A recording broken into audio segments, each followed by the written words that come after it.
ਸਤਿ ਸ਼੍ਰੀ ਅਕਾਲ ਜੀ ਸਾਰਿਆਂ ਨੂੰ। ਅੱਜ ਆਪਾਂ ਪੜ੍ਹਾਂਗੇ ਜੀ ਆਜ਼ਾਦੀ ਦੇ ਸੰਘਰਸ਼ ਵਿੱਚ ਪੰਜਾਬ ਦੀ ਦੇਣ ਅਤੇ ਹੋਰ ਸਮਾਜ ਸੁਧਾਰ ਅੰਦੋਲਨ ਬਾਰੇ। ਇਹ ਜਿਹੜਾ ਵਿਸ਼ਾ ਜੀ ਬਹੁਤ ਹੀ ਇੰਪੋਰਟੈਂਟ ਆ ਜੀ। ਆਪਾਂ ਜੇ ਐਗਜ਼ਾਮ ਦੇ ਪੁਆਇੰਟ ਵਿਊ ਤੋਂ ਦੇਖਦੇ ਹਾਂ ਜੀ, ਇਹਦੇ ਵਿੱਚੋਂ ਆਪਾਂ ਨੂੰ ਇੱਕ ਜਾਂ ਦੋ ਸਵਾਲ ਦੇਖਣ ਨੂੰ ਮਿਲਦੇ ਆ ਅਤੇ ਆਪਾਂ ਦੇਖਾਂਗੇ ਕਿ ਕਿਹੜੇ ਕਿਹੜੇ ਅੰਦੋਲਨ ਹੋਏ ਸੀ ਪੰਜਾਬ ਦੇ ਸੰਘਰਸ਼ ਵਿੱਚ, ਕਿਹਨਾਂ ਕਿਹਨਾਂ ਆਜ਼ਾਦੀ ਦੀ ਮਤਲਬ ਕਿ ਆਪਣਾ ਯੋਗਦਾਨ ਪਾਇਆ, ਮਤਲਬ ਕਿ ਜੋ ਵੀ ਡੇਟ ਇੰਪੋਰਟੈਂਟ ਸੀ, ਜੋ ਘਟਨਾ ਸੀ, ਕਦੋਂ ਵਾਪਰੀ, ਸਾਰਾ ਕੁਛ ਆਪਾਂ ਦੇਖਾਂਗੇ ਜੀ। ਤੁਸੀਂ ਆਪਣਾ ਧਿਆਨ ਇਸ ਵੀਡੀਓ 'ਚ ਲਗਾ ਕੇ ਰੱਖਣਾ ਅਤੇ ਤੁਹਾਡੇ ਸਾਹਮਣੇ ਮਤਲਬ ਕਿ ਪੰਜਾਬੀ ਦੇ ਵਿੱਚ ਮਤਲਬ ਕਿ ਸਾਰਾ ਡਾਟਾ ਦਿਖੂਗਾ ਜੀ। ਤੁਸੀਂ ਉੱਦਾਂ ਵੀ ਵਾਇਸ ਸੁਣਨਾ ਅਤੇ ਡਾਟੇ ਨੂੰ ਵੀ ਰੀਡ ਕਰਨਾ ਅਤੇ ਆਪਣੇ ਨੋਟਸ ਵਗੈਰਾ ਜੇ ਤਿਆਰ ਕਰਨਾ ਚਾਹੁੰਦੇ ਕਰ ਸਕਦੇ ਹੋ ਜੀ। ਬਾਕੀ ਇਹ ਇੰਪੋਰਟੈਂਟ ਟੋਪਿਕ ਆ ਜਿਹਨੂੰ ਤੁਸੀਂ ਛੱਡ ਨਹੀਂ ਸਕਦੇ। ਜੇ ਪੰਜਾਬ ਗੌਰਮੈਂਟ ਐਗਜ਼ਾਮ ਜਿੰਨੇ ਵੀ ਹੁੰਦੇ ਆ ਜੀ, ਉਹਨਾਂ ਵਿੱਚ ਟੋਪਿਕ ਇਹ ਆਉਂਦੇ ਹੀ ਆਉਂਦੇ ਆ ਜੀ, ਇੱਕ ਜਾਂ ਦੋ ਸਵਾਲ। ਅਤੇ ਸੈਂਟਰ ਗੌਰਮੈਂਟ ਦੇ ਐਗਜ਼ਾਮ ਦੇ ਅੰਦਰ ਵੀ ਇਹਦੇ ਨਾਲ ਰਿਗਾਰਡਿੰਗ ਕੋਈ ਨਾ ਕੋਈ ਪੁੱਛੇ ਜਾਂਦੇ ਆ ਜੀ ਸਵਾਲ। ਅਤੇ ਆਪਾਂ ਸ਼ੁਰੂ ਕਰਦੇ ਹਾਂ ਜੀ। ਕਾਮਾਗਾਟਾ ਮਾਰੂ ਦੀ ਘਟਨਾ ਜੀ, ਇਹਦੇ ਬਾਰੇ ਘਟਨਾ ਬਾਰੇ ਤੁਹਾਨੂੰ ਕਿਸੇ ਨੂੰ ਪਤਾ ਵਾ ਜੀ, ਕਿਸੇ ਨੂੰ ਨਹੀਂ ਪਤਾ ਕਦੋਂ ਵਾਪਰੀ ਸੀ, ਕੀ ਸੀ। ਇਹਦੇ ਬਾਰੇ ਜੇ ਤੂੰ ਪੜ੍ਹਿਆ ਹੋਊਗਾ ਤੁਸੀਂ ਆਰਾਮ ਨਾਲ ਹੀ, ਅਤੇ ਇਹਦੇ ਵਿੱਚ ਜੋ ਵੀ ਤੁਹਾਨੂੰ ਕੋਈ MCQ ਵਗੈਰਾ ਪੁੱਛਿਆ ਜਾਊ ਸਵਾਲ 'ਤੇ ਤੁਸੀਂ ਆਰਾਮ ਨਾਲ ਆਨਸਰ ਦੇ ਸਕਦੇ ਹੋ ਜੀ। ਅਤੇ ਕਾਮਾਗਾਟੂ ਇੱਕ ਜਾਪਾਨੀ ਸਮੁੰਦਰੀ ਜਹਾਜ਼ ਸੀ ਜਿਹੜਾ ਬਾਬਾ ਗੁਰਦੇਵ ਸਿੰਘ ਦੀ ਅਗਵਾਈ ਹੇਠ 4 ਅਪ੍ਰੈਲ 1914 ਈਸਵੀ ਨੂੰ ਹਾਂਗਕਾਂਗ ਤੋਂ ਕੈਨੇਡਾ ਦੀ ਬੰਦਰਗਾਹ ਵੈਨਕੂਵਰ ਲਈ ਰਵਾਨਾ ਹੋਇਆ ਸੀ। ਇਸ ਦਾ ਨਾਂ ਗੁਰੂ ਨਾਨਕ ਜਹਾਜ਼ ਰੱਖਿਆ ਗਿਆ ਸੀ। ਅਤੇ ਪੰਜਾਬ ਦੇ ਇੱਕ ਸੈਂਟਰ ਦੇ ਐਗਜ਼ਾਮ ਦੇ ਅੰਦਰ ਪੁੱਛਿਆ ਸੀ ਕਿ ਜਿਹੜੀ ਕਾਮਾਗਾਟੂ ਮਾਰੂ ਦੀ ਘਟਨਾ ਸੀ, ਉਹਦੇ ਵਿੱਚ ਜਹਾਜ਼ ਦਾ ਨਾਂ ਕੀ ਸੀ ਜੀ? ਉਹ ਗੁਰੂ ਨਾਨਕ ਜਹਾਜ਼ ਸੀ ਜੀ। ਇਸ ਵਿੱਚ ਹਾਂਗਕਾਂਗ ਤੋਂ 500 ਮੁਸਾਫਰ ਸਵਾਰ ਸਨ, ਪਰੰਤੂ ਹਾਂਗਕਾਂਗ ਵਿੱਚ ਬਰਤਾਨਵੀ ਸਰਕਾਰ ਨੇ ਇਹਨਾਂ ਦੀ ਗਿਣਤੀ ਘਟਾ ਕੇ ਸਿਰਫ 135 ਕਰ ਦਿੱਤੀ। ਇਹ ਸਮੁੰਦਰੀ ਜਹਾਜ਼ 24 ਮਈ 1914 ਨੂੰ ਵੈਨਕੂਵਰ ਪਹੁੰਚ ਗਿਆ, ਪਰੰਤੂ ਇਸ ਨੂੰ ਅੱਗੇ ਜਾਣ ਦੀ ਇਜਾਜ਼ਤ ਨਹੀਂ ਮਿਲੀ। ਤੁਸੀਂ ਜੋ ਵੀ ਡਾਟਾ ਜੀ ਲਿਖਿਆ ਗਿਆ ਵਾ ਉਹ ਤੁਸੀਂ ਧਿਆਨ ਰੱਖਣਾ, ਕਿਉਂਕਿ ਸਵਾਲ ਇਹਨਾਂ 'ਚ ਹੀ ਤੁਹਾਨੂੰ ਬਣਦੇ ਆ ਜੀ। ਅਤੇ ਇਸ ਨੂੰ ਵਾਪਸ ਭੇਜ ਦਿੱਤਾ ਗਿਆ। ਆਖਰ ਹੁਗਲੀ ਨਦੀ ਦੇ ਕਿਨਾਰੇ ਬਜਬਜ਼ ਘਾਟ ਕੋਲਕਾਤਾ ਨੇੜੇ ਬੰਦਰਗਾਹ 'ਤੇ ਲਿਆ ਕੇ ਖੜਾ ਕਰ ਦਿੱਤਾ। ਫਿਰ ਇਸ ਵਿੱਚ ਬੈਠੇ ਯਾਤਰੂਆਂ ਨੂੰ ਦੇਸ਼ ਧਰੋਹੀ ਸਮਝ ਕੇ ਅੰਗਰੇਜ਼ ਸਰਕਾਰ ਦੀ ਪੁਲਿਸ ਨੇ ਅਤੇ ਫੌਜੀ ਟੁਕੜੀਆਂ ਨੇ ਇਹਨਾਂ ਨਿਹੱਥੇ ਮੁਸਾਫਰਾਂ, ਜਿਨ੍ਹਾਂ ਵਿੱਚੋਂ ਜ਼ਿਆਦਾ ਸਿੱਖ ਸਨ, ਅਤੇ ਅੰਨ੍ਹੇਵਾਹ ਗੋਲੀਆਂ ਚਲਾਉਣੀਆਂ ਸ਼ੁਰੂ ਕਰ ਦਿੱਤੀਆਂ, ਜਿਸ ਕਾਰਨ 40 ਲੋਕ ਸ਼ਹੀਦ ਹੋ ਗਏ ਅਤੇ ਬਹੁਤ ਸਾਰੇ ਜ਼ਖਮੀ ਹੋ ਗਏ। ਠੀਕ ਆ ਜੀ। ਡਾਟੇ ਨੂੰ ਤੁਸੀਂ ਸਾਰਿਆਂ ਨੇ ਧਿਆਨ 'ਚ ਰੱਖਣਾ, ਕਿਉਂਕਿ ਸਵਾਲ ਇੱਦਾਂ ਹੀ ਆਉਂਦੇ ਆ ਤੁਹਾਨੂੰ ਕਿ ਕਿੰਨੇ ਲੋਕ ਮਾਰੇ ਗਏ ਸੀ, ਕਦੋਂ ਵਾਪਰੀ ਸੀ, ਕਿੱਥੇ ਰੁਕਿਆ ਸੀ, ਕੀ ਜਹਾਜ਼ ਦਾ ਨਾਂ ਸੀ। ਇਹ ਚੀਜ਼ਾਂ ਤੁਸੀਂ ਥਿਊਰੀ ਕੀਤੀ ਹੋਊਗੀ, ਤੁਹਾਨੂੰ ਸਮਝ ਹੋਊਗੀ ਸਟੋਰੀ ਕੀ ਆ ਗੱਲ ਆ ਜੀ। ਜੋ ਮਰਜ਼ੀ ਸਵਾਲ ਦੇ ਤੁਸੀਂ ਆਰਾਮ ਨਾਲ ਆਨਸਰ ਦੇ ਸਕਦੇ ਹੋ। ਬਾਬਾ ਗੁਰਦਿੱਤ ਸਿੰਘ ਬਚ ਕੇ ਪੰਜਾਬ ਪਹੁੰਚ ਗਏ। 1920 ਈਸਵੀ ਨੂੰ ਗੁਰੂ ਨਾਨਕ ਦੇਵ ਜੀ ਦੇ ਜਨਮ ਦਿਨ 'ਤੇ ਉਹਨਾਂ ਨੂੰ ਨਨਕਾਣਾ ਸਾਹਿਬ ਵਿੱਚ ਆਪਣੇ ਆਪ ਨੂੰ ਪੁਲਿਸ ਦੇ ਅੱਗੇ ਪੇਸ਼ ਕਰ ਦਿੱਤਾ। 5 ਸਾਲ ਦੀ ਕੈਦ ਤੋਂ ਬਾਅਦ ਉਹਨਾਂ ਨੇ ਕੋਲਕਾਤਾ ਰਹਿਣਾ ਸ਼ੁਰੂ ਕਰ ਦਿੱਤਾ। ਇੱਥੇ ਜੁਲਾਈ 1954 ਵਿੱਚ ਉਹਨਾਂ ਦਾ ਦੇਹਾਂਤ ਹੋ ਗਿਆ। ਠੀਕ ਆ ਜੀ। ਅੱਗੇ ਆ ਜੀ ਗਦਰ ਲਹਿਰ ਬਾਰੇ ਗੱਲ ਕਰਦੇ ਹਾਂ ਜੀ। ਅਤੇ ਬਹੁਤ ਸਾਰੇ ਪੰਜਾਬੀ ਆਰਥਿਕ ਸੰਕਟ ਕਾਰਨ ਅਮਰੀਕਾ, ਫਿਜੀ ਅਤੇ ਕੈਨੇਡਾ ਆਦਿ ਦੇਸ਼ਾਂ ਨੂੰ ਪ੍ਰਵਾਸ ਕਰ ਗਏ ਸਨ।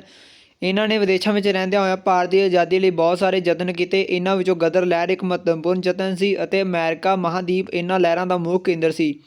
ਵਿਦੇਸ਼ਾਂ ਵਿੱਚ ਰਹਿੰਦੇ ਭਾਰਤੀਆਂ ਨੂੰ ਗੁਲਾਮ ਦੇਸ਼ ਦੇ ਵਾਸੀ ਹੋਣ ਕਾਰਨ ਨਫ਼ਰਤ ਨਾਲ ਦੇਖਿਆ ਜਾਂਦਾ ਸੀ। ਸਿੱਟੇ ਵਜੋਂ ਸਨ ਫਰਾਂਸਿਸਕੋ USA ਵਿੱਚ ਆ ਜੀ, ਅਤੇ ਵਿੱਚ 1913 ਵਿੱਚ ਗਦਰ ਪਾਰਟੀ ਹੋਂਦ ਵਿੱਚ ਆਈ। ਬਾਬਾ ਸੋਹਣ ਸਿੰਘ ਭਗਨਾ ਨੂੰ ਇਸ ਦਾ ਪ੍ਰਧਾਨ ਥਾਪਿਆ ਗਿਆ ਅਤੇ ਮੁੱਖ ਸਕੱਤਰ ਲਾਲਾ ਹਰਦਿਆਲ ਨੂੰ ਬਣਾਇਆ ਗਿਆ।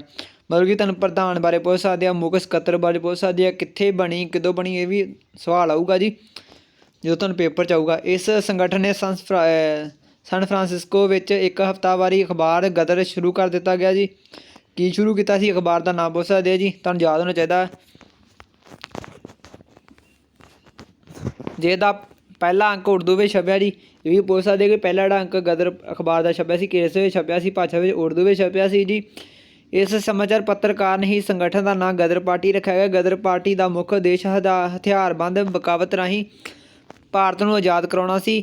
ਪਾਰਟੀ ਨੇ ਹੇਠ ਲਿਖਿਆ ਸੁਝਾਅ ਪੇਸ਼ ਕੀਤੇ। ਫੌਜ ਵਿੱਚ ਬਗਾਵਤ ਦੀ ਭਾਵਨਾ ਫੈਲਾਉਣੀ, ਬਰਤਾਨਵੀ ਸਰਕਾਰ ਦੇ ਪਿੱਠੂਆਂ ਦਾ ਕਤਲ ਕਰਨਾ, ਜੇਲ੍ਹਾਂ ਤੋੜਨੀਆਂ, ਸਰਕਾਰੀ ਖਜ਼ਾਨੇ ਅਤੇ ਪੁਲਿਸ ਸਟੇਸ਼ਨਾਂ ਨੂੰ ਲੁੱਟਣਾ, ਕ੍ਰਾਂਤੀਕਾਰੀ ਸਾਹਿਤ ਪ੍ਰਕਾਸ਼ਿਤ ਕਰਨਾ ਅਤੇ ਵੰਡਣਾ, ਹਥਿਆਰ ਇਕੱਠੇ ਕਰਨੇ ਅਤੇ ਬੰਬ ਬਣਾਉਣੇ, ਰੇਲਵੇ, ਡਾਕ ਅਤੇ ਟੈਲੀਗ੍ਰਾਫ ਲਾਈਨਾਂ ਦੀ ਤੋੜ ਭੰਨ ਕਰਨੀ, ਕ੍ਰਾਂਤੀਕਾਰੀਆਂ ਦਾ ਝੰਡਾ ਲਹਿਰਾਉਣਾ।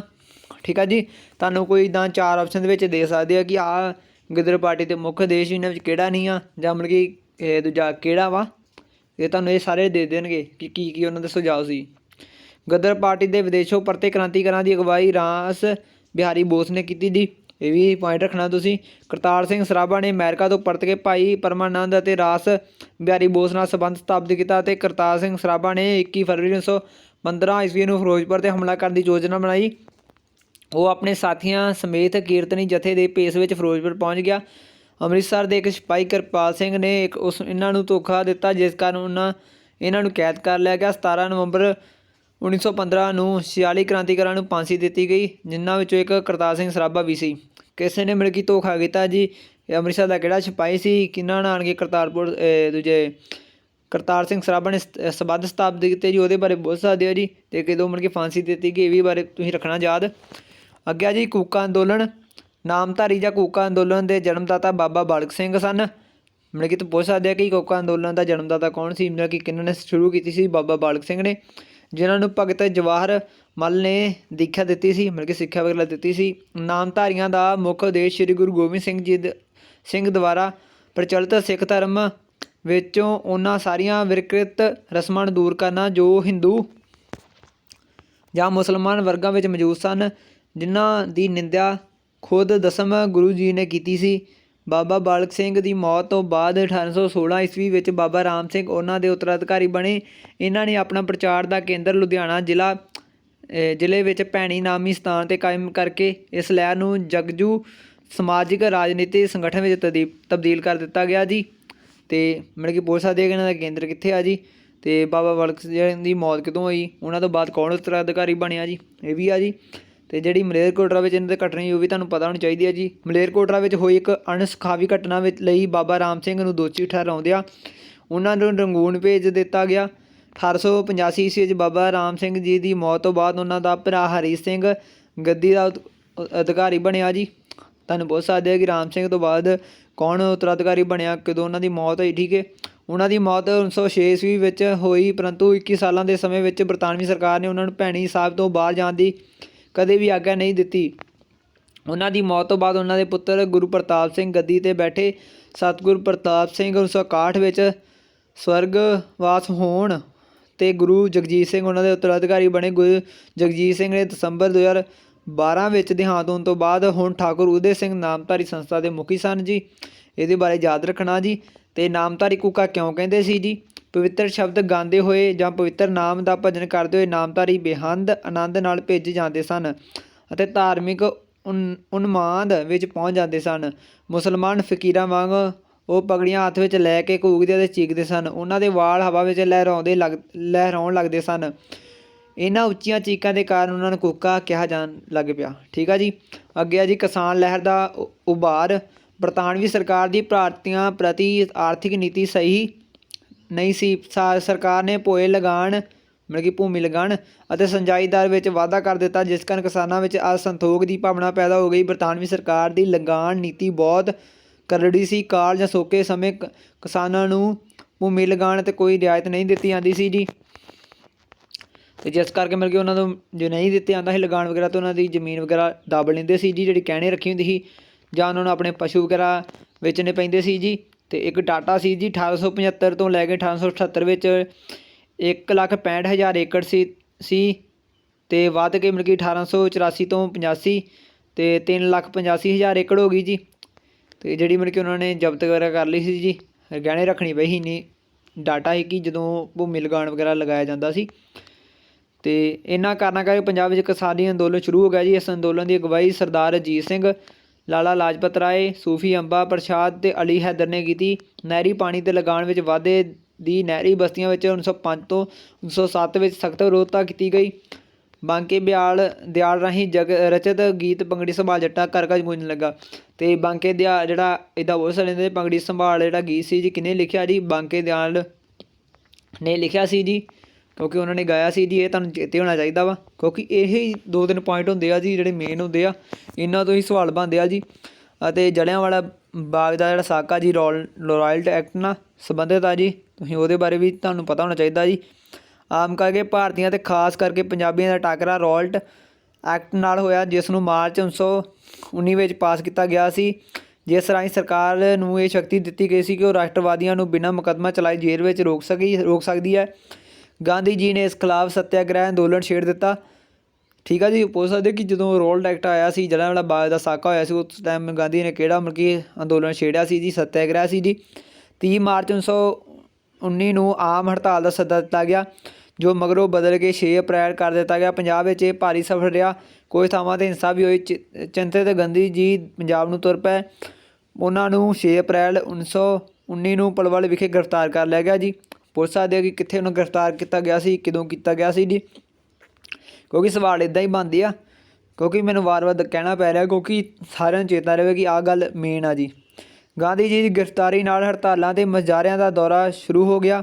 10 ਅਪ੍ਰੈਲ ਨੂੰ ਡਾਕਟਰ ਸਫਦੀਨ ਕਿਚਲੂ ਅਤੇ ਡਾਕਟਰ ਸਤਿਆਪਾਲ ਨੂੰ ਅੰਮ੍ਰਿਤਸਰ ਵਿਖੇ ਗ੍ਰਿਫਤਾਰ ਕਰਕੇ ਧਰਮਸ਼ਾਲਾ ਜੇਲ੍ਹ ਵਿੱਚ ਭੇਜ ਦਿੱਤਾ ਗਿਆ।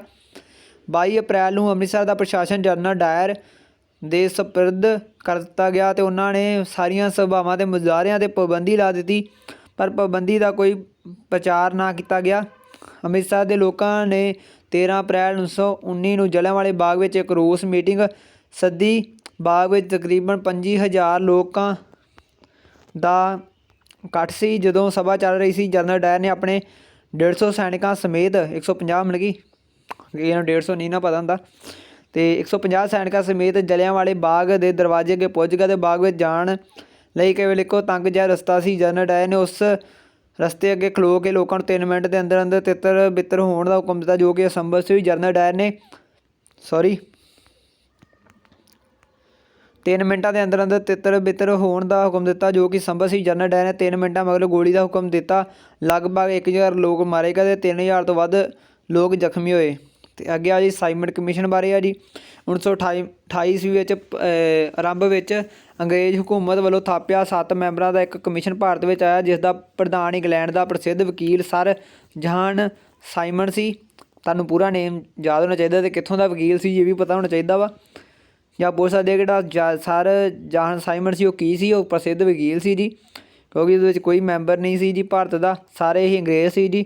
ਇਸ ਲਈ ਭਾਰਤੀਆਂ ਨੇ ਕਮਿਸ਼ਨ ਦਾ ਬਾਈਕਾਟ ਕਰਨ ਦਾ ਫੈਸਲਾ ਕੀਤਾ। 30 ਅਕਤੂਬਰ 1928 ਈਸਵੀ ਨੂੰ ਸਾਈਮਨ ਕਮਿਸ਼ਨ ਲਾਹੌਰ ਪੁੱਜਾ। ਉਸ ਦਾ ਵਿਰੋਧ ਲਈ ਪੰਜਾਬੀਆਂ ਨੇ, ਜਿਨ੍ਹਾਂ ਦਾ ਨੇਤਾ ਲਾਲਾ ਲਾਜਪਤ ਰਾਏ ਸੀ, ਜ਼ਬਰਦਸਤ ਮੁਜ਼ਾਹਰਾ ਕੀਤਾ ਅਤੇ ਪੰਜਾਬੀ ਦੇਸ਼ ਭਗਤਾਂ ਵੱਲੋਂ ਨਾਅਰੇ ਲਾਏ ਗਏ। ਸਾਈਮਨ ਕਮਿਸ਼ਨ ਮੁੜ ਜਾਓ, ਬੰਦੇ ਮਾਤਰਮ। ਇਸ ਸਮੇਂ ਲਾਹੌਰ ਰੇਲਵੇ ਸਟੇਸ਼ਨ ਦੇ ਕੋਲ ਅੰਗਰੇਜ਼ ਪੁਲਿਸ ਅਫਸਰ ਮਿਸਟਰ ਸਾਂਡਰਸ ਨੇ ਲਾਲਾ ਲਾਜਪਤ ਰਾਏ ਦੀ ਛਾਤੀ ਉੱਤੇ ਲਾਠੀ ਦੇ ਵਾਰ ਕੀਤੇ ਅਤੇ ਹੋਰ ਦੇਸ਼ ਭਗਤਾਂ ਉੱਤੇ ਵੀ ਲਾਠੀਆਂ ਵਰ੍ਹਾਈਆਂ। ਇਸ ਲਾਠੀ ਚਾਰਜ ਵਿੱਚ ਕਈ ਬੁੱਢੇ, ਜਵਾਨ, ਬੱਚੇ ਅਤੇ ਔਰਤਾਂ ਵੀ ਜ਼ਖਮੀ ਹੋਈਆਂ। ਲਾਠੀਆਂ ਦੀ ਉਸ ਬਰਸਾਤ ਵਿੱਚ ਲਾਲਾ ਜੀ ਨੇ ਭਵਿੱਖਬਾਣੀ ਕੀਤੀ ਕਿ ਮੇਰੇ ਸਰੀਰ 'ਤੇ ਪਈ ਲਾਠੀ ਦੀ ਇੱਕ ਸੱਟ ਬਰਤਾਨਵੀ ਸਰਕਾਰ ਦੇ ਕਫਨ ਵਿੱਚ ਇੱਕ ਕਿੱਲ ਸਾਬਤ ਹੋਵੇਗੀ। ਇਹਨਾਂ ਲਾਠੀਆਂ ਦੀ ਭਿਆਨਕ ਸੱਟਾਂ ਕਾਰਨ ਲਾਲਾ ਜੀ 17 ਨਵੰਬਰ 1928 ਈਸਵੀ ਨੂੰ ਸ਼ਹੀਦ ਹੋ ਗਏ। ਅਤੇ ਇਹ ਆ ਕਿ ਇੱਦਾਂ ਤੁਹਾਨੂੰ ਸਟੋਰੀ ਵਿੱਚ ਤਾਂ ਦੱਸ ਰਿਹਾ ਕਿ ਤੁਹਾਨੂੰ ਕੋਈ ਵੀ ਸਵਾਲ ਇਹ 'ਚੋਂ ਬਣੇ ਤੁਸੀਂ ਆਰਾਮ ਨਾਲ ਕਰ ਸਕੋ ਜੀ। ਅਤੇ ਬਾਕੀ ਜਿਹਨੂੰ ਵਧੀਆ ਲੱਗ ਰਹੀ ਵੀਡੀਓ ਜੀ, ਆਪਣੇ ਨੋਟਸ ਵੈਸੇ ਬਣਾਉਂਦੇ ਰਹੋ ਜੀ, ਆਪਣੀ ਚੀਜ਼ਾਂ ਯਾਦ ਰੱਖੋ ਜਿਹੜੇ ਮੇਨ ਪੁਆਇੰਟ ਤੁਹਾਨੂੰ ਲੱਗਦੇ ਆ ਜੀ। ਅਤੇ ਬਾਕੀ PDF ਸਾਡੇ ਟੈਲੀਗ੍ਰਾਮ ਗਰੁੱਪ 'ਤੇ ਮਿਲ ਜੂਗੀ, ਜਿਸ ਦਾ ਲਿੰਕ ਇਸੇ ਵੀਡੀਓ ਦੇ ਅਬਾਊਟ 'ਚ ਆ ਜੀ।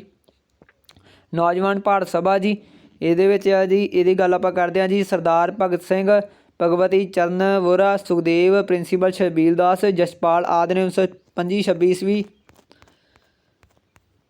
ਵਿੱਚ ਲਾਹੌਰ ਵਿਖੇ ਨੌਜਵਾਨ ਸਭਾ ਭਾਰਤ ਸਭਾ ਦੀ ਸਥਾਪਨਾ ਕੀਤੀ। ਕਿਹਨਾਂ ਨੇ ਕੀਤੀ, ਕਿੱਥੇ ਕੀਤੀ, ਇਹ ਵੀ ਤੁਸੀਂ ਯਾਦ ਰੱਖਣਾ ਜੀ।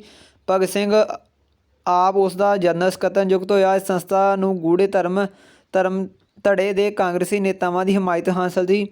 ਇਹ ਸੰਸਥਾ ਜਲਦੀ ਹੀ ਕ੍ਰਾਂਤੀਕਾਰੀਆਂ ਦਾ ਕੇਂਦਰ ਬਣ ਗਈ। ਇਸ ਸੰਸਥਾ ਦਾ ਉਦੇਸ਼ ਨੌਜਵਾਨਾਂ ਵਿੱਚ ਜਾਗ੍ਰਿਤੀ ਲਿਆਉਣਾ ਸੀ।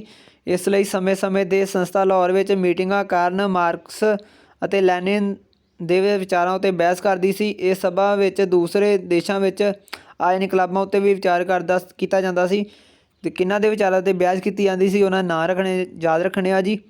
ਭਗਤ ਸਿੰਘ ਨੇ 8 ਅਪ੍ਰੈਲ 1929 ਈਸਵੀ ਨੂੰ ਅਸੈਂਬਲੀ ਵਿੱਚ ਬੰਬ ਕੇਸ ਵਿੱਚ ਹਿੱਸਾ ਲਿਆ। ਪੁਲਿਸ ਅੱਗੇ ਆਤਮ ਸਮਰਪਣ ਕਰ ਦਿੱਤਾ ਅਤੇ 23 ਮਾਰਚ 1931 ਈਸਵੀ ਨੂੰ ਭਗਤ ਸਿੰਘ, ਸੁਖਦੇਵ ਅਤੇ ਰਾਜਗੁਰੂ ਨੂੰ ਲਾਹੌਰ ਜੇਲ੍ਹ ਵਿੱਚ ਫਾਂਸੀ ਕੀਤੀ ਗਈ।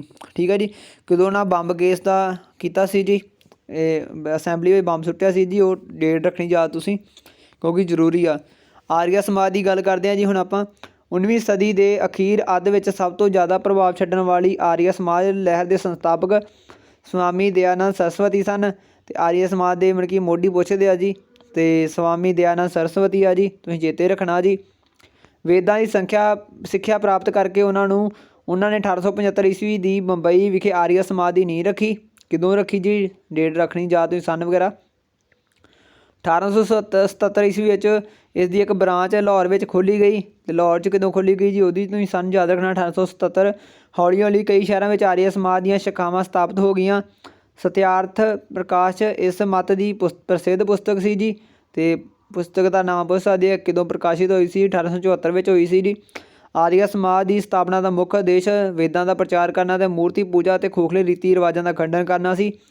ਉਹਨਾਂ ਨੇ ਲੋਕਾਂ ਨੂੰ ਫਿਰ ਵੇਦਾਂ ਵੱਲ ਚਲੋ ਦਾ ਹੁਕਮ ਦਿੱਤਾ। ਅਤੇ ਭਾਵੇਂ ਸਵਾਮੀ ਜੀ ਦਾ ਉਦੇਸ਼ ਰਾਜਨੀਤੀ ਨਹੀਂ ਸੀ, ਫਿਰ ਵੀ ਸਵਾਮੀ ਜੀ ਨੇ ਕਿਹਾ ਕਿ ਭਾਰਤ ਭਾਰਤੀਆਂ ਦੇ ਲਈ ਹੈ। ਉਹਨਾਂ ਨੇ ਆਪਣੇ ਦੇਸ਼ ਦੀਆਂ ਚੀਜ਼ਾਂ ਦੀ ਵਰਤੋਂ ਅਤੇ ਦੇਸ਼ ਭਗਤੀ ਦਾ ਪ੍ਰਚਾਰ ਕੀਤਾ।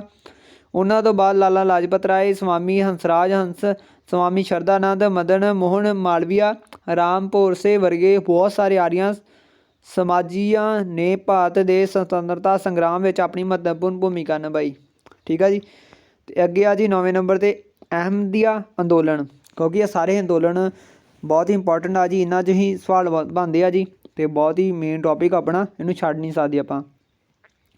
ਹਜ਼ਰਤ ਮਿਰਜ਼ਾ ਗੁਲਾਮ ਅਹਿਮਦ ਨੇ 1888 ਈਸਵੀ ਵਿੱਚ ਪੰਜਾਬ ਦੇ ਗੁਰਦਾਸਪੁਰ ਜ਼ਿਲ੍ਹੇ ਦੇ ਇੱਕ ਛੋਟੇ ਜਿਹੇ ਕਸਬੇ ਕਾਦੀਆ ਵਿੱਚ ਇੱਕ ਸੁਧਾਰ ਅੰਦੋਲਨ ਸ਼ੁਰੂ ਕੀਤਾ।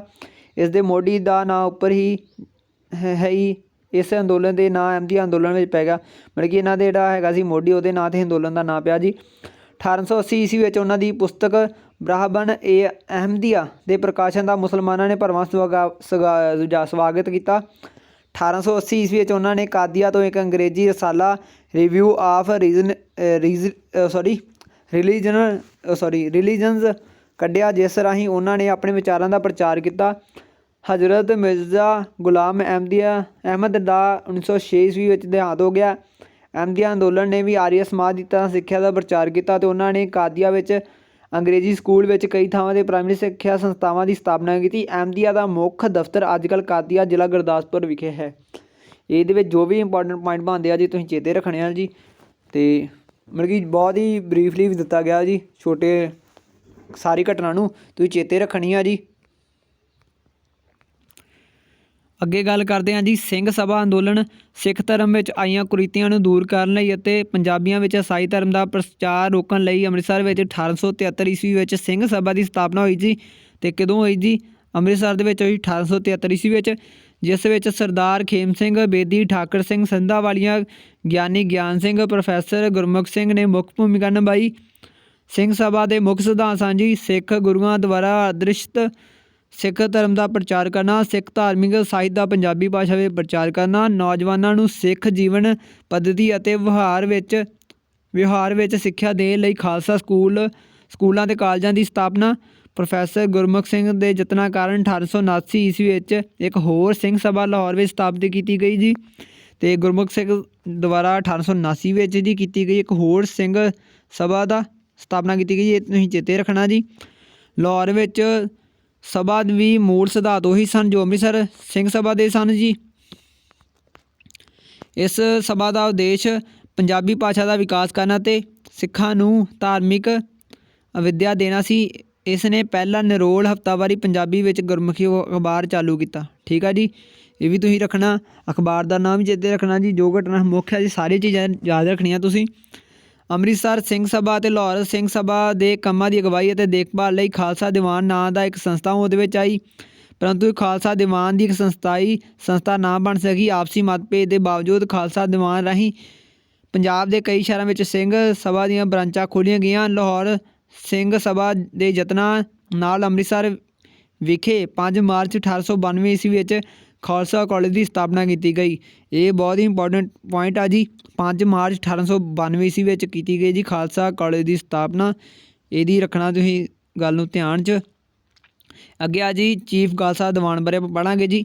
ਚੀਫ ਖਾਲਸਾ ਦੀਵਾਨ ਦੀ ਸਥਾਪਨਾ ਸਰਦਾਰ ਸੁੰਦਰ ਸਿੰਘ ਮਜੀਠੀਆ ਦੇ ਯਤਨਾਂ ਨਾਲ 1902 ਈਸਵੀ ਵਿੱਚ ਹੋਈ। ਉਹ ਖਾਲਸਾ ਦੀਵਾਨ ਅੰਮ੍ਰਿਤਸਰ ਦੇ ਮੈਂਬਰ ਸਨ ਅਤੇ ਲਾਹੌਰ ਦੀਵਾਨ 'ਤੇ ਵੀ ਉਹਨਾਂ ਦਾ ਪੂਰਾ ਪ੍ਰਭਾਵ ਸੀ। ਉਹਨਾਂ ਦੇ ਯਤਨਾਂ ਦੇ ਸਿੱਟੇ ਵਜੋਂ ਦੋਹਾਂ ਸਭਾਵਾਂ ਨੂੰ ਮਿਲ ਕੇ ਚੀਫ ਖਾਲਸਾ ਦੀਵਾਨ ਦੀ ਸਥਾਪਨਾ ਕੀਤੀ ਗਈ।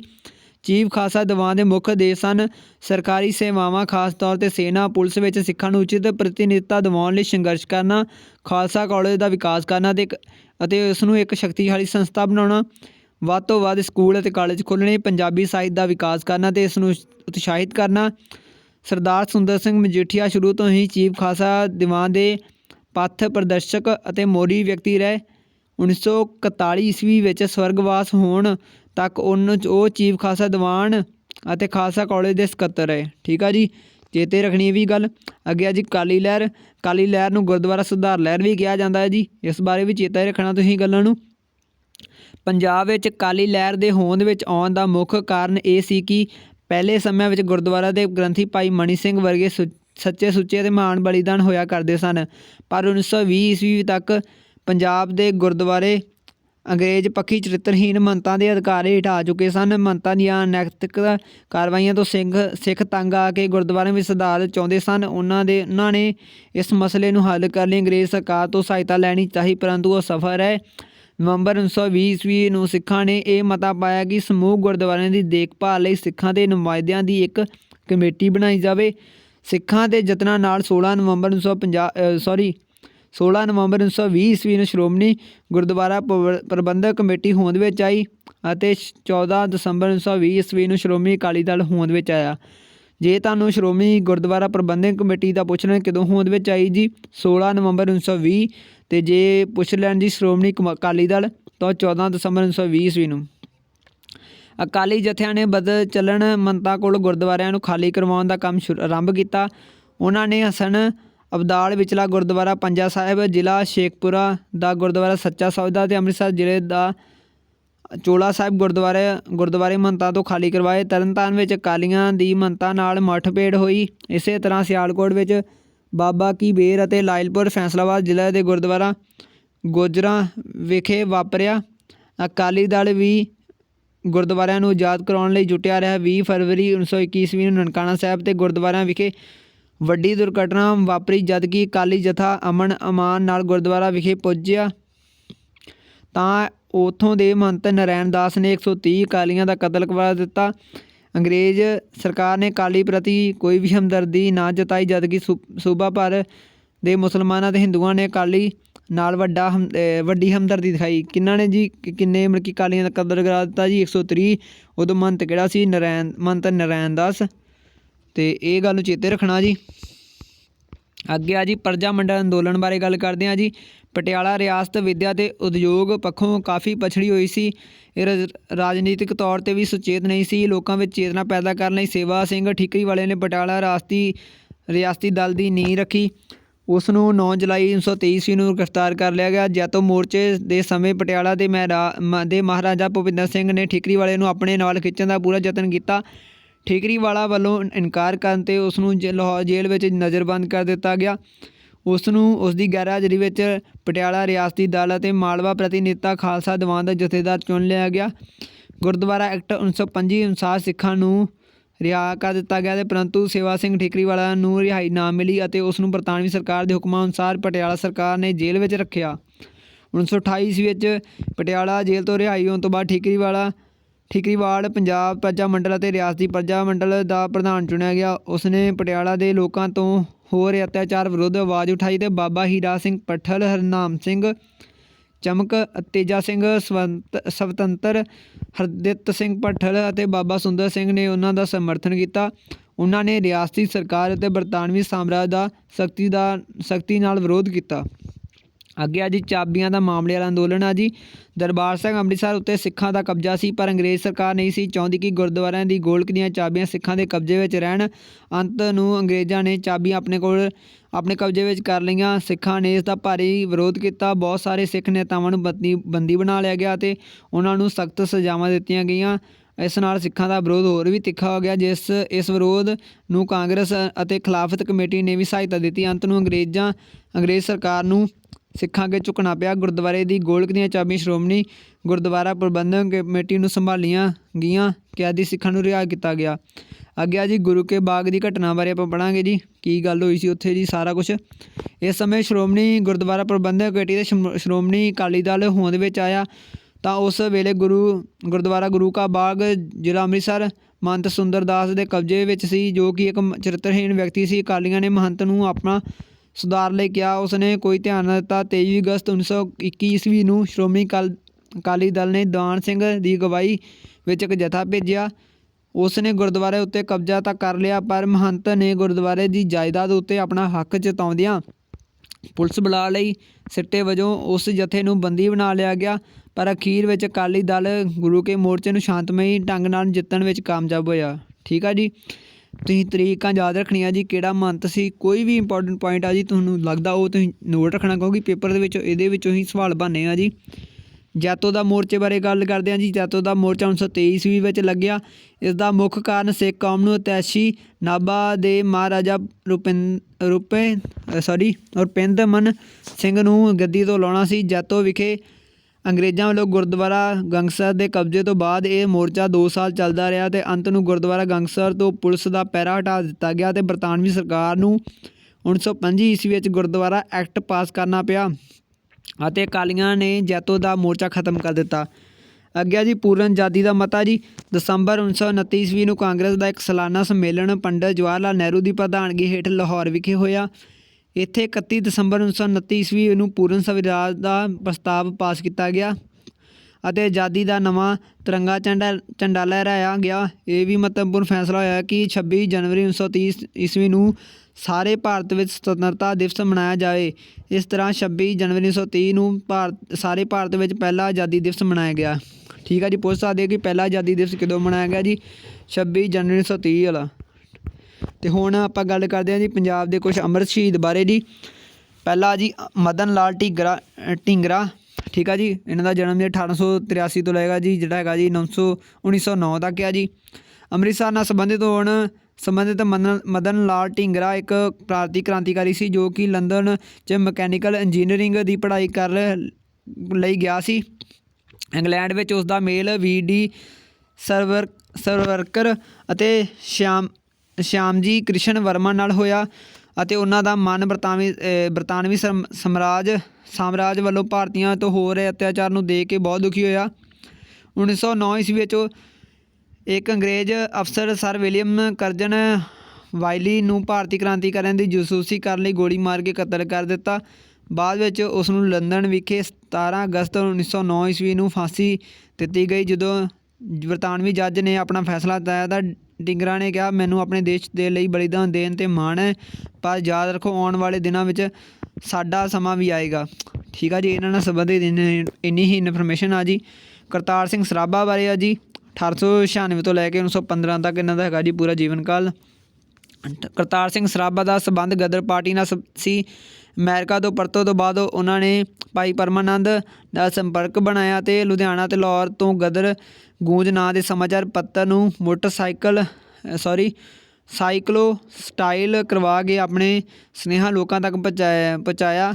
ਯੋਜਨਾ ਅਨੁਸਾਰ ਕਰਤਾਰ ਸਿੰਘ ਸਰਾਭਾ ਨੇ 21 ਫਰਵਰੀ 1915 ਨੂੰ ਬਗਾਵਤ ਕਰਕੇ ਫਿਰੋਜ਼ਪੁਰ 'ਤੇ ਹਮਲਾ ਕਰਨ ਦੀ ਯੋਜਨਾ ਬਣਾਈ। ਉਹ ਕੀਰਤਨੀ ਜਥੇ ਦੇ ਭੇਸ ਵਿੱਚ ਫਿਰੋਜ਼ਪੁਰ ਪਹੁੰਚ ਗਿਆ, ਪਰੰਤੂ ਇੱਕ ਸਿਪਾਹੀ ਕਿਰਪਾਲ ਸਿੰਘ ਦੀ ਗਦਾਰੀ ਕਾਰਨ ਉਸ ਨੂੰ ਅਤੇ ਉਸਦੇ ਕ੍ਰਾਂਤੀਕਾਰੀ ਦੋਸਤਾਂ ਨੂੰ ਪਕੜ ਲਿਆ ਗਿਆ। ਲਾਹੌਰ षडयंत्र ਕੇਸ ਵਿੱਚ 46 ਕ੍ਰਾਂਤੀਕਾਰੀਆਂ ਨੂੰ ਫਾਂਸੀ ਦਿੱਤੀ ਗਈ, ਜਿਨ੍ਹਾਂ ਵਿੱਚੋਂ ਕਰਤਾਰ ਸਿੰਘ ਸਰਾਭਾ ਵੀ ਇੱਕ ਸੀ। ਉਸ ਨੂੰ ਨਵੰਬਰ 1915 ਈਸਵੀ ਵਿੱਚ ਲਾਹੌਰ ਵਿਖੇ ਫਾਂਸੀ ਦਿੱਤੀ ਗਈ ਅਤੇ ਉਹ 19 ਸਾਲ ਦੀ ਉਮਰ ਵਿੱਚ ਸਭ ਤੋਂ ਛੋਟੀ ਉਮਰ ਵਿੱਚ ਹੋਣ ਵਾਲਾ ਸ਼ਹੀਦ ਸੀ। ਤਾਂ ਤੁਸੀਂ ਉਹ ਡੇਟ ਰੱਖਣੀ ਕਿੰਨੀ ਸਾਲ ਦੀ ਉਮਰ ਵਿੱਚ ਸ਼ਹੀਦ ਕੀਤਾ ਗਿਆ ਸੀ ਜੀ। ਅਤੇ ਮੈਂ ਪਹਿਲਾਂ ਵੀ ਤੁਹਾਨੂੰ ਦੱਸ ਚੁੱਕਿਆ ਸੀ ਜੀ ਗਦਰ ਪਾਰਟੀ ਨਾਲ ਸੰਬੰਧਿਤ ਜੀ ਅਤੇ ਇਹ ਘਟਨਾ ਬਾਰੇ, ਪਰ ਫਿਰ ਵੀ ਇੱਕ ਵਾਰ ਰਿਪੀਟ ਹੋ ਗਿਆ ਜੀ। ਹੁਣ ਭਗਤ ਸਿੰਘ ਦੇ ਬਾਰੇ ਆਪਾਂ ਦੱਸਦੇ ਹਾਂ ਜੀ, ਗੱਲ ਕਰਦੇ ਹਾਂ। 1907 ਤੋਂ ਲੈ ਕੇ 1931 ਤੱਕ ਇਹਨਾਂ ਦਾ ਪੂਰਾ ਜੀਵਨ ਕਾਲ ਸੀ ਜੀ। ਠੀਕ ਆ, ਭਗਤ ਸਿੰਘ ਦਾ ਜਨਮ ਜੀ ਪੱਛਮੀ ਪੰਜਾਬ ਦੇ ਲਾਇਲਪੁਰ ਜ਼ਿਲ੍ਹੇ 'ਚ ਆਜ਼ਾਦੀ ਘੁਲਾਟੀਆਂ ਦੇ ਸਿੱਖ ਪਰਿਵਾਰ ਵਿੱਚ ਹੋਇਆ। ਉਹਨਾਂ ਨੇ ਪੜ੍ਹਾਈ ਆਰੀਆ ਸਮਾਜ ਵਿੱਚ ਚਲਾਏ ਜਾ ਰਹੇ DAV ਕਾਲਜ ਤੋਂ ਕੀਤੀ।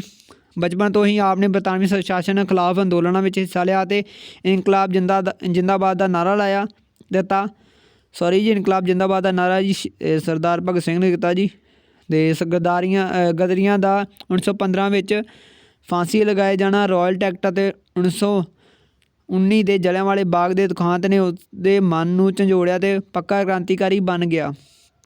ਉਹ ਅਤੇ ਉਹਨਾਂ ਦੇ ਸਾਥੀਆਂ ਨੇ ਲਾਹੌਰ ਦੇ ਬਦਨਾਮ ਪੁਲਿਸ ਕਪਤਾਨ ਸਕਾਟ ਦੇ ਭੁਲੇਖੇ, ਜਿਸ ਨੇ ਲਾਲਾ ਲਾਜਪਤ ਰਾਏ 'ਤੇ ਲਾਠੀਆਂ ਚਲਾਈਆਂ ਸੀ, JP ਸਾਂਡਰਸ ਨਾਮਕ ਪੁਲਿਸ ਅਫਸਰ ਦਾ ਕਤਲ ਕਰ ਦਿੱਤਾ। 1929 ਈਸਵੀ ਵਿੱਚ ਕੇਂਦਰੀ ਵਿਧਾਨ ਸਭਾ ਵਿੱਚ ਆਪਣੇ ਸਾਥੀ BK ਦੱਤ ਨਾਲ ਬੰਬ ਸੁੱਟ ਕੇ ਆਪਣੇ ਆਪ ਨੂੰ ਪੁਲਿਸ ਦੇ ਹਵਾਲੇ ਕਰ ਦਿੱਤਾ। ਸਰਦਾਰ ਭਗਤ ਸਿੰਘ ਅਤੇ ਉਸਦੇ ਕ੍ਰਾਂਤੀਕਾਰੀ ਦੋਸਤ ਸਾਥੀਆਂ ਨੂੰ ਉੱਤੇ ਵਿਸ਼ੇਸ਼ ਅਦਾਲਤ ਵਿੱਚ ਲਾਹੌਰ षडयंत्र ਮੁਕੱਦਮਾ ਚਲਾਇਆ ਗਿਆ। ਇਸ ਅਦਾਲਤ ਨੇ ਫੈਸਲੇ ਅਨੁਸਾਰ ਭਗਤ ਸਿੰਘ, ਸੁਖਦੇਵ ਸਿੰਘ ਤੇ ਰਾਜਗੁਰੂ ਨੂੰ ਲਾਹੌਰ ਦੀ ਕੇਂਦਰੀ ਜੇਲ੍ਹ ਵਿੱਚ 23 ਮਾਰਚ 1931 ਈਸਵੀ ਨੂੰ ਫਾਂਸੀ ਦਿੱਤੀ ਗਈ ਅਤੇ ਬਾਅਦ ਵਿੱਚ ਉਹਨਾਂ ਦਾ ਸੰਸਕਾਰ ਫਿਰੋਜ਼ਪੁਰ ਨੇੜੇ ਹੁਸੈਨੀਵਾਲ ਵਿਖੇ ਕੀਤਾ ਗਿਆ। ਠੀਕ ਆ ਜੀ। ਕਿਹਨਾਂ ਨੂੰ ਉਹਨਾਂ ਮਾਰਿਆ, ਕਦੋਂ ਮਾਰਿਆ, ਕੀ ਕੀਤਾ, ਕਿੱਥੇ ਉਹਨਾਂ ਸੰਸਕਾਰ ਕੀਤਾ, ਇਹ ਵੀ ਤੁਸੀਂ ਚੀਜ਼ਾਂ ਨੋਟ ਕਰ ਲੈਣੀਆਂ ਜੀ। ਸੁਖਦੇਵ ਸਿੰਘ ਬਾਰੇ ਆਪਾਂ ਕਰਦੇ ਹਾਂ ਜੀ 1907 ਤੋਂ ਲੈ ਕੇ 1931 ਤੱਕ ਦਾ ਪੂਰਾ ਹੈਗਾ ਜੀ ਜੀਵਨ ਕਾਲ। ਲੁਧਿਆਣਾ ਦਾ ਜੰਪਲ ਸੁਖਦੇਵ ਥਾਪਰ ਇੱਕ ਪ੍ਰਸਿੱਧ ਭਾਰਤੀ ਕ੍ਰਾਂਤੀਕਾਰੀ ਸੀ ਜਿਸ ਨੂੰ ਪੁਲਿਸ ਅਫਸਰ ਸਾਂਡਰਸ ਨੂੰ ਮਾਰਨ ਦੇ ਦੋਸ਼ ਹੇਠ 23 ਮਾਰਚ 1931 ਈਸਵੀ ਨੂੰ ਸਰਦਾਰ ਭਗਤ ਸਿੰਘ ਅਤੇ ਸੁਖਦੇਵ ਸਿੰਘ ਨਾਲ ਲਾਹੌਰ ਜੇਲ੍ਹ ਵਿੱਚ ਫਾਂਸੀ ਦਿੱਤੀ ਗਈ। ਉਹ ਹਿੰਦੁਸਤਾਨ ਰਿਪਬਲਿਕ ਐਸੋਸੀਏਸ਼ਨ ਦਾ ਮੈਂਬਰ ਸੀ। ਉਸਨੇ ਉੱਤਰੀ ਭਾਰਤ ਵਿੱਚ ਬਹੁਤ ਸਾਰੀ ਕ੍ਰਾਂਤੀਕਾਰੀ ਇਕਾਈਆਂ ਦਾ ਸੰਗਠਨ ਕੀਤਾ ਅਤੇ ਉਸਨੇ ਹੋਰ ਕ੍ਰਾਂਤੀਕਾਰੀਆਂ ਨਾਲ ਮਿਲ ਕੇ ਨੌਜਵਾਨ ਭਾਰਤ ਸਭਾ ਦੀ ਸਥਾਪਨਾ ਕੀਤੀ। ਠੀਕ ਆ ਜੀ, ਇਹ ਚੀਜ਼ਾਂ ਯਾਦ ਰੱਖਣੀਆਂ। ਰਾਜਗੁਰੂ ਦਾ ਜੀਵਨ ਕਾਲ ਆ ਜੀ 1908 ਤੋਂ ਲੈ ਕੇ 1931 ਤੱਕ। ਸ਼ਿਵਰਾਮ ਹਰੀ ਰਾਜਗੁਰੂ ਮਹਾਰਾਸ਼ਟਰ ਦੇ ਪੁਣੇ ਜ਼ਿਲ੍ਹੇ ਨਾਲ ਸੰਬੰਧਿਤ ਸੀ ਜੀ। ਇਹਨਾਂ ਦਾ ਪੂਰਾ ਨੇਮ ਹੈਗਾ ਜੀ ਸ਼ਿਵਰਾਮ ਹਰੀ ਰਾਜਗੁਰੂ। ਇਹ ਮਹਾਰਾਸ਼ਟਰ ਦੇ ਮਤਲਬ ਕਿ ਪੁਣੇ ਜ਼ਿਲ੍ਹੇ ਨਾਲ ਸੰਬੰਧਿਤ ਸਨ ਜੀ। ਰਾਜਗੁਰੂ ਸਰਦਾਰ ਭਗਤ ਸਿੰਘ ਅਤੇ ਸੁਖਦੇਵ ਸਿੰਘ ਦਾ ਸਾਥੀ ਸੀ। ਉਹ ਹਿੰਦੁਸਤਾਨ ਸੋਸ਼ਲਿਸਟ ਰਿਪਬਲਿਕ ਆਰਮੀ ਦਾ ਮੈਂਬਰ ਸੀ ਜੋ ਹਰ ਹਾਲਤ ਵਿੱਚ ਭਾਰਤ ਨੂੰ ਬਰਤਾਨਵੀ ਰਾਜ ਤੋਂ ਆਜ਼ਾਦ ਕਰਵਾਉਣਾ ਚਾਹੁੰਦੀ ਸੀ। ਉਹਨਾਂ ਦਾ ਵਿਸ਼ਵਾਸ ਸੀ ਕਿ ਬਰਤਾਨਵੀ ਸਰਕਾਰ ਦੀ ਹਕੂਮਤ ਹਸਿਆਰਤਾ ਮਹਾਤਮਾ ਗਾਂਧੀ ਦੇ ਸਾਊ ਕੰਮਾਂ ਨਾਲੋਂ ਜ਼ਿਆਦਾ ਪ੍ਰਭਾਵਸ਼ਾਲੀ ਸੀ। ਸਰਦਾਰ ਭਗਤ ਸਿੰਘ ਅਤੇ ਸੁਖਦੇਵ ਸਿੰਘ 23 ਮਾਰਚ 1931 ਨੂੰ ਸ਼ਹੀਦੀ ਪ੍ਰਾਪਤ ਕਰਨ ਵਾਲਾ ਤੀਸਰਾ ਵਿਅਕਤੀ ਸੀ। ਠੀਕ ਆ ਜੀ। ਹੁਣ ਊਧਮ ਸਿੰਘ ਬਾਰੇ ਆਪਾਂ ਦੇਖਦੇ ਆ ਜੀ 1899 ਤੋਂ ਲੈ ਕੇ 1940 ਤੱਕ ਇਹਨਾਂ ਦਾ ਪੂਰਾ ਜੀਵਨ ਕਾਲ ਆ ਜੀ। ਊਧਮ ਸਿੰਘ ਦਾ ਜਨਮ ਸੰਗਰੂਰ ਜ਼ਿਲ੍ਹੇ ਦੇ ਸੁਨਾਮ ਕਸਬੇ ਵਿੱਚ ਹੋਇਆ।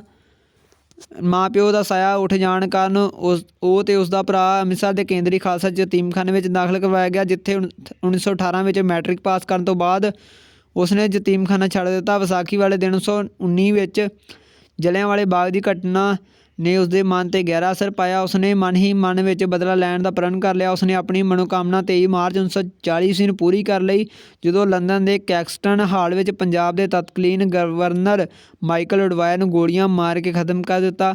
ਉਸਨੇ ਇਸ ਦਲੇਰੀ ਅਤੇ ਕੁਰਬਾਨੀ ਲਈ ਸ਼ਹੀਦ ਆਜ਼ਮ ਊਧਮ ਸਿੰਘ ਦੇ ਨਾਂ ਨਾਲ ਜਾਣਿਆ ਜਾਂਦਾ ਹੈ ਜੀ। ਊਧਮ ਸਿੰਘ ਨੂੰ 12 ਜੂਨ 1940 ਈਸਵੀ ਨੂੰ ਲੰਦਨ ਵਿੱਚ ਫਾਂਸੀ ਦਿੱਤੀ ਗਈ ਜੀ। ਕਦੋਂ ਫਾਂਸੀ ਦਿੱਤੀ ਗਈ, ਡੇਟ ਯਾਦ ਰੱਖਣੀ ਆ। ਕਿਹਨਾਂ ਨੂੰ ਉਹਨਾਂ ਮਾਰਿਆ ਸੀ ਜੀ, ਇਹ ਵੀ ਯਾਦ ਰੱਖਣਾ ਜੀ। ਅਤੇ ਕਿੱਥੇ ਮਾਰਿਆ ਸੀ ਜੀ, ਲੰਦਨ ਦੇ ਕੈਕਸਟਨ ਹਾਲ ਵਿੱਚ। ਲਾਲਾ ਲਾਜਪਤ ਰਾਏ ਬਾਰੇ ਅੱਜ ਆਪਾਂ ਕਰਾਂਗੇ ਜੀ 1865 ਤੋਂ ਲੈ ਕੇ 1928 ਤੱਕ ਦਾ ਜੀਵਨ ਕਾਲ ਸੀ ਪੂਰਾ। ਪੰਜਾਬ ਦੀ ਜਗਰਾਉਂ ਤਹਿਸੀਲ ਨਾਲ ਸੰਬੰਧਿਤ ਲਾਲਾ ਲਾਜਪਤ ਰਾਏ ਨੂੰ ਪੰਜਾਬ ਕੇਸਰੀ ਅਤੇ ਸ਼ੇਰੇ ਪੰਜਾਬ ਦਾ ਨਾਂ ਨਾਲ ਜਾਣਿਆ ਜਾਂਦਾ ਜੀ।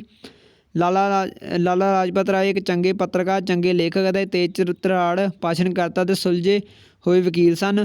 ਉਹਨਾਂ ਨੂੰ ਬਰਤਾਨੀ ਸਰਕਾਰ ਵਿਰੁੱਧ ਕਾਰਵਾਈਆਂ ਕਾਰਨ ਕਈ ਵਾਰ ਕੈਦ ਕੀਤਾ ਗਿਆ ਅਤੇ ਉਹਨਾਂ ਨੇ ਤਕਰੀਬਨ 7 ਸਾਲ ਜਾਪਾਨ, ਇੰਗਲੈਂਡ ਅਤੇ ਅਮਰੀਕਾ ਵਿੱਚ ਭਾਰਤ ਦੇ ਹੱਕ ਵਿੱਚ ਰਾਏ ਕਾਇਮ ਕਰਨ ਲਈ ਬਿਤਾਏ। ਉਹਨਾਂ ਨੇ ਉਰਦੂ ਵਿੱਚ ਬੰਦੇ ਮਾਤਰਮ ਅਤੇ ਅੰਗਰੇਜ਼ੀ ਵਿੱਚ ਜੰਗ ਇੰਡੀਆ ਸਮਾਚਾਰ ਪੱਤਰ ਸ਼ੁਰੂ ਕੀਤੇ। ਠੀਕ ਆ ਜੀ। ਪੱਤਰਾਂ ਦੇ ਬਾਰੇ ਪਤਾ ਹੋਣਾ ਚਾਹੀਦਾ ਕਿਹੜੇ ਹੈਗੇ ਸੀ ਜੀ, ਕਿੱਥੇ ਉਹਨਾਂ ਨੇ ਮਤਲਬ ਕਿ ਕੀ ਕੰਮ ਕੀਤਾ ਵੀ ਚੇਤੇ ਰੱਖਣੇ ਤੁਸੀਂ। ਲਾਲਾ ਲਾਜਪਤ ਰਾਏ ਜੀ ਆਖਿਆ ਕਰਦੇ ਸਨ, ਮੈਂ ਹਿੰਦੁਸਤਾਨ ਦੀ ਆਜ਼ਾਦੀ ਦੀ ਜੰਗ ਜਾਰੀ ਰੱਖਣ ਖਾਤਰ ਭੀਖ ਮੰਗਾਂਗਾ, ਉਧਾਰ ਚੁਕਾਂਗਾ ਅਤੇ ਜੇ ਵਕਤ ਪਿਆ ਤਾਂ ਚੋਰੀ ਵੀ ਕਰਾਂਗਾ, ਪਰ ਮੁਲਕ ਦੀ ਆਜ਼ਾਦੀ ਲਈ ਲੜਾਈ ਨੂੰ ਪਿੱਛੇ ਨਹੀਂ ਪੈਣ ਦਿਆਂਗਾ। ਅਤੇ 1928 ਈਸਵੀ ਵਿੱਚ ਸਾਈਮਨ ਕਮਿਸ਼ਨ ਦੀ ਵਿਰੋਧਤਾ ਕਰਦੇ ਹੋਏ ਲਾਠੀਆਂ ਦੀ ਤਾਬ ਨਾਲ ਸਹਿੰਦੇ ਹੋਏ 17 ਨਵੰਬਰ 1928 ਈਸਵੀ ਨੂੰ ਉਹਨਾਂ ਨੇ ਪ੍ਰਾਣ ਤਿਆਗ ਦਿੱਤੇ। ਅਤੇ ਪੰਜਾਬ ਦੀ ਕੀ ਦੇਣ ਸੀ, ਕਿਹੜੇ ਸੁਧਾਰ ਅੰਦੋਲਨ ਚੱਲੇ ਸੀ ਜੀ, ਇਹਦੇ ਬਾਰੇ ਪ੍ਰਸ਼ਨ ਆਉਂਦੇ ਆ ਜੀ ਆਪਾਂ ਨੂੰ ਐਗਜ਼ਾਮ ਦੇ ਅੰਦਰ। ਇਹ ਤੁਸੀਂ ਕੀਤਾ ਹੋਊਗਾ ਸਾਰਾ ਹੀ ਹੁਣ ਟੌਪਿਕ, ਅਤੇ ਤੁਹਾਨੂੰ ਹੁਣ ਕੋਈ ਵੀ ਕੁਐਸਚਨ ਆਊਗਾ ਜੀ ਤੁਸੀਂ ਆਰਾਮ ਨਾਲ ਆਨਸਰ ਦੇ ਸਕਦੇ ਹੋ ਜੀ। ਅਤੇ ਬਾਕੀ ਮੇਰੀ ਕਿਸੇ ਗੱਲ ਦਾ ਨਾ ਪਤਾ ਲੱਗੇ, ਕੋਈ ਮਿਸਟੇਕ ਹੋ ਗਈ ਹੋਵੇ, ਕੋਈ ਗਲਤ ਬੋਲਿਆ ਗਿਆ ਤਾਂ ਉਹਦੇ ਲਈ ਮੈਂ ਮਾफ़ੀ ਚਾਹੁੰਦਾ ਜੀ। ਬਾਕੀ ਜਿਹੜਾ ਵੀ ਆਪਣੀ ਸਟੱਡੀ ਕਰ ਰਿਹਾ ਜੀ, ਐਗਜ਼ਾਮ ਦੇਣਾ ਚਾਹੁੰਦੇ ਆ, ਠੀਕ ਆ ਜੀ, ਅਤੇ ਤਿਆਰੀ ਕਰ ਰਿਹਾ ਜੀ, ਉਹ ਵੇਖ ਕੇ ਪੂਰੀ ਆਪਣੀ ਤਿਆਰੀ ਕਰ ਸਕਦੇ ਆ ਜੀ। ਅਤੇ ਬਾਕੀ ਆ ਕਿ ਜਿੱਦਾਂ ਮਹਾਤਮਾ ਗਾਂਧੀ ਹੋ ਗਏ, ਹੋਰ ਜਿਹੜੇ ਦੇਸ਼ ਇਹ ਹੈਗੇ ਸਿਰਫ ਪੰਜਾਬ ਦੇ ਅਮਰ ਸ਼ਹੀਦਾਂ ਬਾਰੇ ਗੱਲ ਕੀਤੀ ਗਈ ਸੀ। ਜਿਹੜੇ ਅਮਰ ਸ਼ਹੀਦ ਹੈਗੇ ਇੰਡੀਆ ਦੇ, ਉਹਨਾਂ ਦੀ ਮੈਂ ਇੱਕ ਵੱਖਰੀ ਵੀਡੀਓ ਬਣਾ ਦਾਂਗੇ ਜਿਹੜੇ ਰਹਿ ਗਏ ਹੋਣਗੇ। ਅਤੇ ਬਾਕੀ ਕਿਸੇ ਗੱਲ ਦਾ ਨਹੀਂ ਪਤਾ ਲੱਗਦਾ ਜੀ ਪੁੱਛ ਸਕਦੇ ਹੋ ਜੀ। ਅਤੇ ਬਾਕੀ ਆਪਣੀ ਤਿਆਰੀ ਕਰਦੇ ਰਹੋ ਜੀ। ਵਾਹਿਗੁਰੂ ਮਿਹਰ ਕਰਨ।